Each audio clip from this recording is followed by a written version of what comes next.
seems to be a real lack of urgency about it. I think that's absolutely fair to say. Derek McInnes, he disappears from Kilmarnock to Tynecastle, and Billy Bowie goes out, identifies his list of sort of candidates and makes an appointment. Rangers seem to be making heavy weather of it. I don't know if it's an arrogance, but I already believe that the next manager, whoever that may be, is starting way behind the eight ball in terms of, the players are all on holiday. How do you assess a squad that are on a beach? How do you identify what's required? How do you suss out the characters of players that aren't even in the building? Such a difficult position to be shoehorned into at such a late stage in the day, and at a point in time when Celtic are as dominant as they are. So I think it almost feels like no matter who Rangers manage to pull out the hat, they're going to be starting this job with one hand tied behind his back, in terms of trying to bridge the gap and play catch up. Because we've already kind of said on here, the Rangers fans, as much as they'll want to be patient, they won't. The patience will evaporate very quickly if the results aren't there. If Celtic are stretching out at the top of the league, as they did last season, and Rangers fans really suffered last season, as Scott said, about the fact that they couldn't even get into their own stadium. They were homeless for the first few months of the season, and they were seeing the points being frittered away and Celtic striding out in front. And if a similar thing happens, albeit they'll be inside their own stadium this time, but if a similar thing happens in terms of Celtic getting away from them early and building momentum and opening up the gap at the top of the table, I'm sorry, but with the best will in the world, the next Rangers manager isn't going to get patience. The American owners aren't going to get patience. I don't know who they've been talking to or if they've been talking to anybody, but somebody somewhere should be having a word with them and telling them, guys, there's a hell of a job needing done here. We better get shifty on. Right. In terms of, where this Rangers manager hunt is at, another candidate, so obviously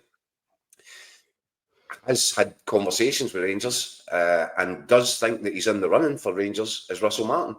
But my information as of just a couple of hours ago this afternoon was that he's edging closer and closer to Leicester, and that he's not heard back from Rangers for a number of days now. So in this void, Leicester are trying to get him to commit to them. And I think what the information from down south is, it's very likely that Leicester like to do things nicely packaged. So in other words, they'll want to announce that Ruud van Nistelrooy is leaving, but at the same time say, and here's the next guy. So if all of that is correct, then you could be looking at something happening there within the next 24 hours, probably at the latest with Leicester. And if Russell Martin has committed to it because Rangers haven't been back on the phone, then there's another one to maybe score off.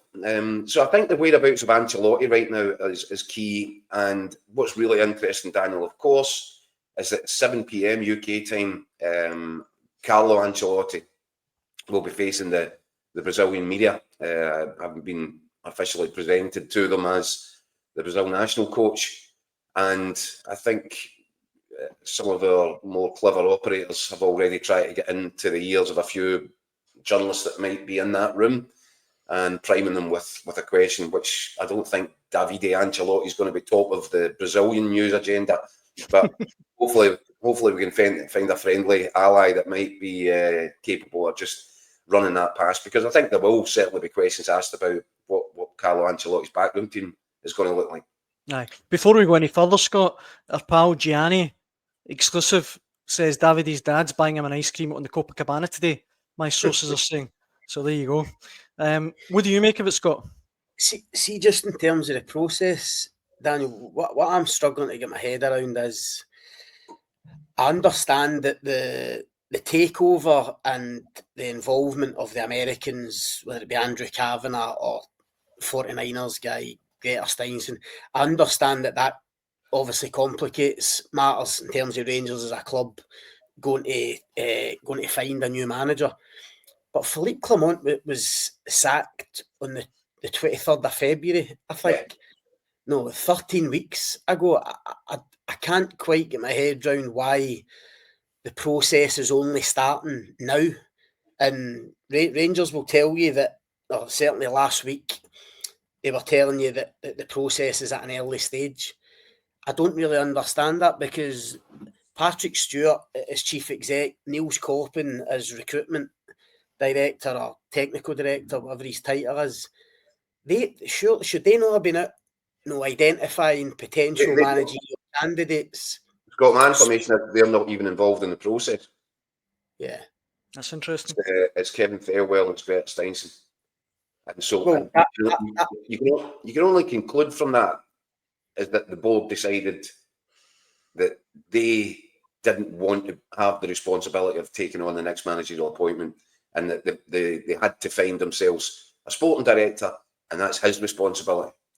And obviously Greta Steinson is speaking up on behalf of the incoming sort of 49ers.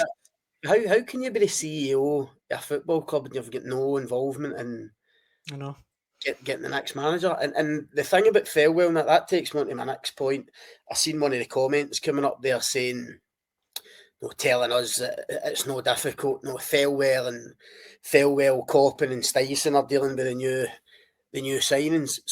So basically, if it's Ancelotti, you've got a guy coming in, 35-year-old coach, coming into an environment in a country in a league that he's never been in before, and then you've got 2 or 3 other guys. All right, Coppin's been there for a spell, but in Fairwell and Steinson, another 2 guys who have no clue about the league, the club, the environment, the demands, the expectation.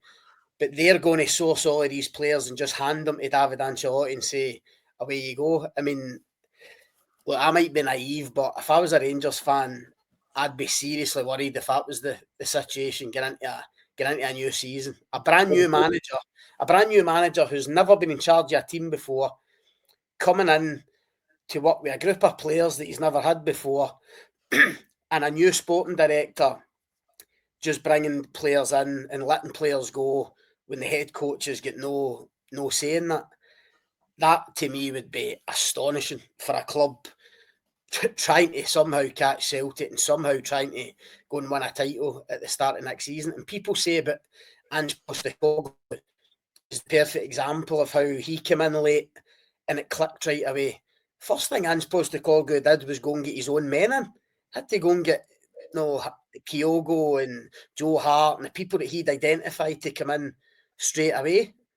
So, but if the guy's right what he's saying there, that just be left to Fairwell and Coppin and Steinson, then I don't know, that would worry me for the start of a new season with a new manager.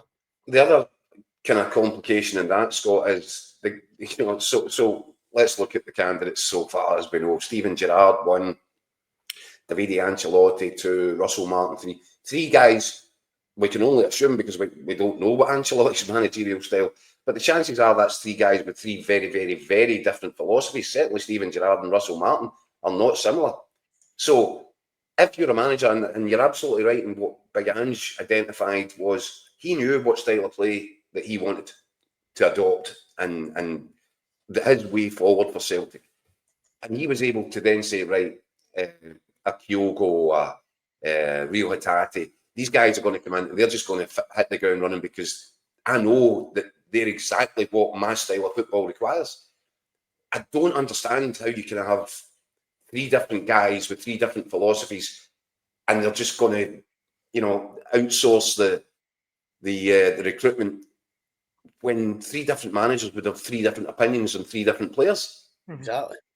So, yeah, but again, it comes back to kind of how we started this conversation. There is so much work for Rangers to do, and I'm not sure that the penny has really dropped with the guys that are coming in. I'm sure it will drop, and this is why I've said that it feels a little bit, unless Rangers have got some master stroke up their sleeve, it does feel as if it's likely to have to get worse before it gets better, and only when they're really in and they really fully understand the environment they're working in, the relationship with supporters, the pressures, the demands on them. I think it might take them a little while just to get fully up to speed with that. I think it might come as a little bit of surprise to them.